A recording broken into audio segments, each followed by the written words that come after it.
राधे राधे दोस्तों। कहते हैं कि शोर हमेशा बाहर नहीं होता, कभी कभी सबसे बड़ी हलचल इंसान के भीतर होती है। ये कहानी है शांति प्रसाद जी के घर की। नाम तो शांति प्रसाद था, पर उनके घर में शांति नाम की कोई चीज़ नहीं थी। उनके दो बेटे थे, नितिन और आकाश। दोनों ही अपनी ज़िंदगी की दौड़ में इतनी तेज़ी से भाग रहे थे कि उन्हें पीछे छूटते रिश्तों की आहट भी सुनाई नहीं देती थी। घर में हर वक्त एक हलचल मची रहती थी। कभी बिजनेस की मीटिंग्स का शोर, कभी पैसों को लेकर बहस, तो कभी ऊंची ऊंची आवाज़ों में एक दूसरे को नीचा दिखाने की कोशिश। और शांति प्रसाद जी रिटायर्ड अध्यापक थे। वे अक्सर घर के एक कोने में चुपचाप बैठे अपनी कोई पुरानी किताब पढ़ते रहते। बेटे उन्हें घर का पुराना फर्नीचर समझने लगे थे। उन्हें लगता था कि बाबूजी अब पुराने जमाने के हो गए हैं। उन्हें आज की रफ्तार और दुनियादारी समझ ही नहीं है। घर में जब भी कोई बड़ा फैसला होता, शांति प्रसाद जी पूछना तो दूर, उन्हें बताना भी नहीं जाता था। घर की इस गहमागमी में और बेटों के अहंकार ने शांति प्रसाद जी को उनके ही अपने घर में एक अजनबी बना दिया था। एक दिन घर में अचानक एक ऐसी हलचल हुई जिसने सबकी नींदें ही उड़ा दी। नितिन और आकाश ने मिलकर एक बहुत बड़े इन्वेस्टमेंट किया था, जिसके लिए उन्होंने पुश्तैनी ज़मीन और घर तक गिरवी रख दिया था। लेकिन जिस पार्टनर पर उन्होंने भरोसा किया, वह करोड़ों की धोखाधड़ी करके फरार हो गया। शाम होते होते घर के बाहर लेनदारों की कतार लग गई।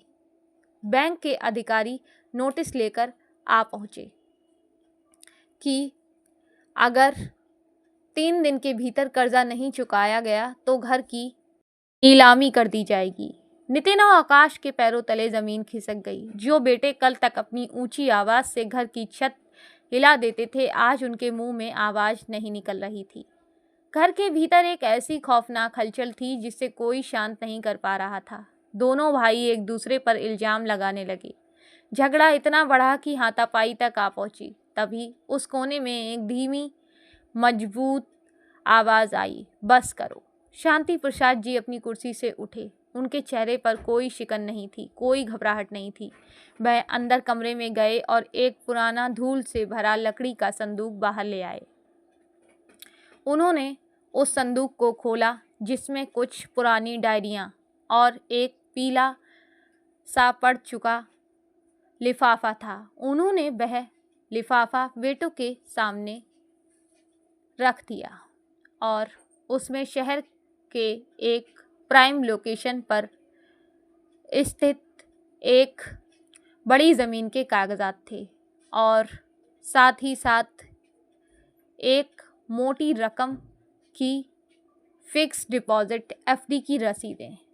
नितिन ने हैरान होकर पूछा, बाबूजी, ये सब आपके पास इतना कुछ था और हमें बताया भी नहीं? शांति प्रसाद जी ने शांति से कहा, बेटा, ये ज़मीन तुम्हारी माँ के नाम पर थी, जिसे मैंने तुम्हारी पढ़ाई और तरक्की के लिए बचा कर रखा था। और ये पैसे मेरी उम्र भर की कमाई का वो हिस्सा हैं जिसे मैंने अपनी ज़रूरतों को मारकर जोड़ा था। मैं जानता था कि जिस रफ्तार से तुम लोग भाग रहे हो, कभी ना कभी ठोकर ज़रूर खाओगे। मैं इंतज़ार कर रहा था कि कब तुम्हारे भीतर की ये हलचल शांत हो और तुम मेरी तरफ देखो।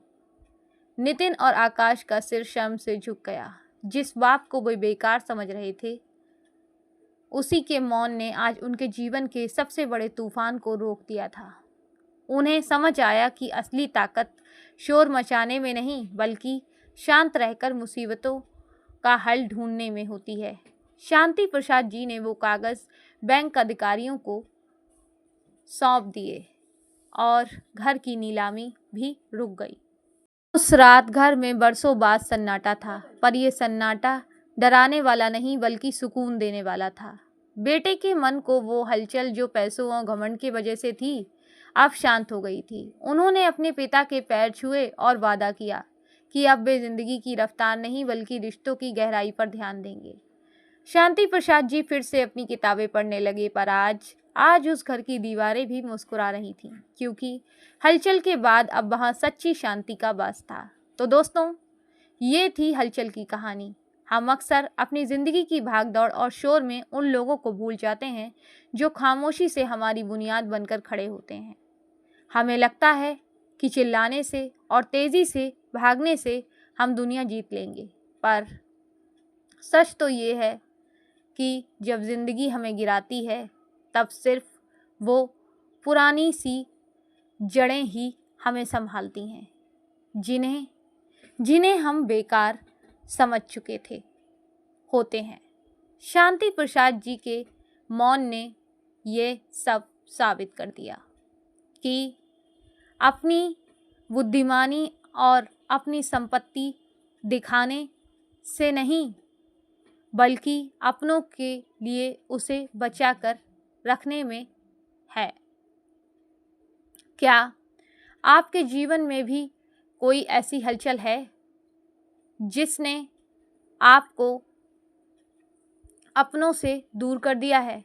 क्या फिर आपको लगता है कि शांति प्रसाद जी ने जो किया वो बिल्कुल सही किया था, या फिर उन्हें बेटों को अपनी गलती का फल भुगतने देना चाहिए था? और अपनी राय हमें कमेंट्स बॉक्स में ज़रूर बताइएगा। तो दोस्तों, उम्मीद करती हूँ कि आपको यह कहानी पसंद आई होगी, तो हमारे चैनल को सब्सक्राइब करना बिल्कुल मत भूलना। कल फिर मिलेंगे एक ऐसी ही और नई दिलचस्प कहानी के साथ। तब तक के लिए आपका धन्यवाद।